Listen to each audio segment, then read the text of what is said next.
ये देखो पौंडीचेरी का बस स्टैंड। ये बाइक खड़ी है, ये सब होटल वगैरह है, ये लाइट है, ये बहुत सारी बस है। और मैं फ़िलहाल आज हूँ होटल में, रूम नंबर 16, और होटल का ना ये नाम है जो भी है।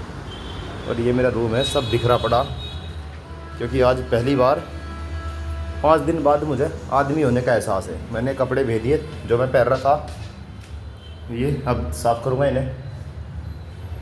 रूम में ये गेट टूटा हुआ है, ओढ़ने की चादर थी नहीं, बड़ी मुश्किल से मांग के लाया था। अच्छा, दरअसल आज मैं 5 दिन बाद नहाया।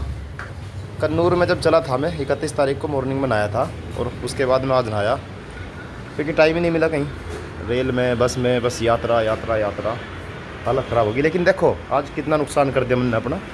9 बज चुके हैं, अब तक भी मैं 9 नहीं 9:15 हो लिए। अब मैं नहाया, अब कपड़े धोऊंगा, 10 बजे तक निकलूँगा।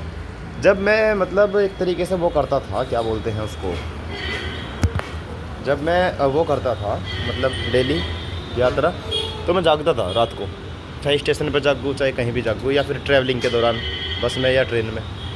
तो मैं क्या करता था, 5 बजते ही अपना जो भी टारगेट है टूरिस्ट प्लेस, उसके लिए निकल जाता था, और 6 बजे 7 बजे तक वहाँ पहुँच गया, और उसको देख कर फटाफट इस टाइम तक तो मैं वापस हो लेता था।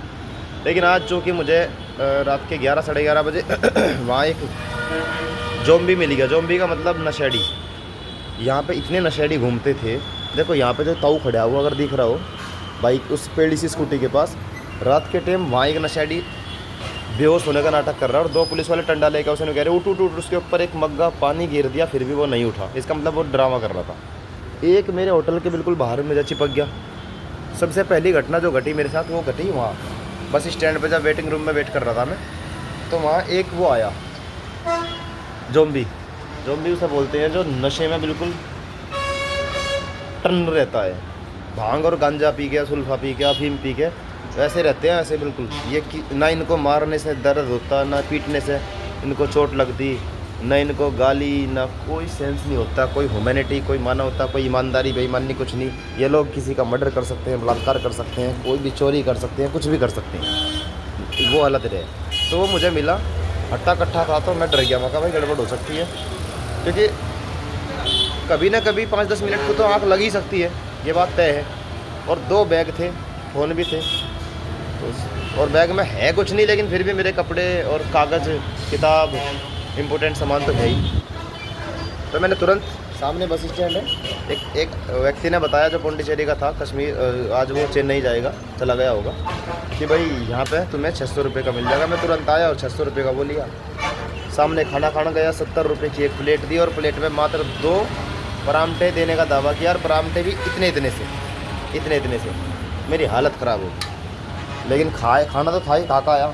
मतलब फिर मैंने कहा यार अगर एक परांठा या एक रोटी और एक्स्ट्रा लेनी हो तो फिर कितने रुपए? बोला 35 रुपये। मैंने कहा मत दे भाई, ये 2 खा के ही मैं पेट भर लूँगा। खैर ठीक है, अब मैं नहा लिया फटाफट, और आज मेरे कुछ दोस्तों का इतिहास का नेट का एग्ज़ाम भी है, उनसे बात करी। ठीक है, फ़िलहाल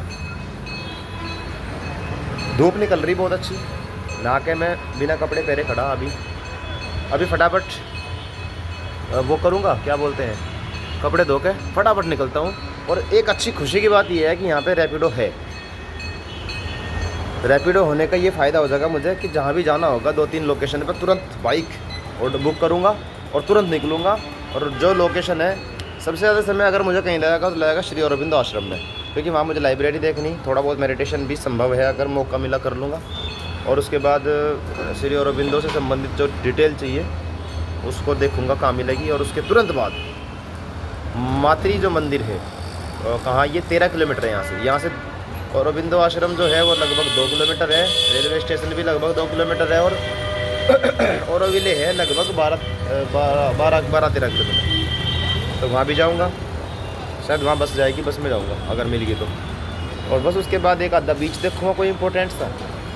11 बजे मेरी एंट्री हुई थी मेरे होटल में, तो 11 बजे से पहले मुझे खाली करना, 24 घंटे के लिए ले रखा मैंने। और बस उसके बाद फिर मेरी 12-1 बजे ट्रेन है रात के टाइम चेन्नई के लिए। चेन्नई घूमने का प्लान कैंसिल, क्योंकि समय नहीं है और पैसा नहीं है। और चेन्नई से फिर तुरंत दूसरी ट्रेन पकड़ूंगा मॉर्निंग में, कहाँ के लिए, भुवनेश्वर के लिए, या फिर देखता हूँ भुवनेश्वर जाना है या फिर कैंसिल करके सीधा वहाँ जाना है बंगाल, कलकत्ता। कलकत्ता तो मुझे कवर करना हर हाल में, चाहे कुछ भी हो जाओ, क्योंकि वो भी मेरे लिए इंपॉर्टेंट है। अलीपुर जेल, जहाँ पे श्री अरबिंदो 1 साल तक जेल के अंदर रहे हैं, वो जेल देखनी है मुझे। और जादवपुर यूनिवर्सिटी भी अंदर ही है, वो भी देख लूँगा इस बहाने, और कलकत्ता यूनिवर्सिटी भी देख लूँगा। बचपन में गया था कलकत्ता जब मैं 5 और 1 6 साल का था। अब दोबारा मौका मिलेगा। अब मैं हूँ लगभग 27-28 साल का, यानी लगभग 20-22 साल 23 साल बाद कलकत्ते को विजिट करूँगा मैं। विजिट करने की बात कर रहा, वैसे तो गया तो था मैं एक बार। ठीक है, बस अब निकलता हूँ फटाफट। सोचा रात मैंने एक व्लॉग शूट किया था, लेकिन वो डिलीट कर दिया। उसमें मैं मतलब जब चला और जब ये मुझे जॉब भी मिले उन सब का जिक्र किया था, लेकिन मैंने जानबूझ के डिलीट कर दिया वो। बस क्या बताऊँ, कभी कभी ऐसा होता है। देखो एक बार ये नीचे का रोड दिखा दूँ मैं, ये रास्ता है, इस लाइन में होटल ही होटल है, ये बस स्टैंड है, बिल्कुल ही पास है। अच्छा ठीक है, ये मेरा रूम नंबर 16 है। फैसिलिटी कुछ नहीं है होटल में, लेकिन काम चलाओ सरकार, केवल हमें फैसिलिटी का क्या चार्ज डाल देंगे। इतनी सी फैसिलिटी में ही बताओ टाइम इतना ज़्यादा हो गया। ओके।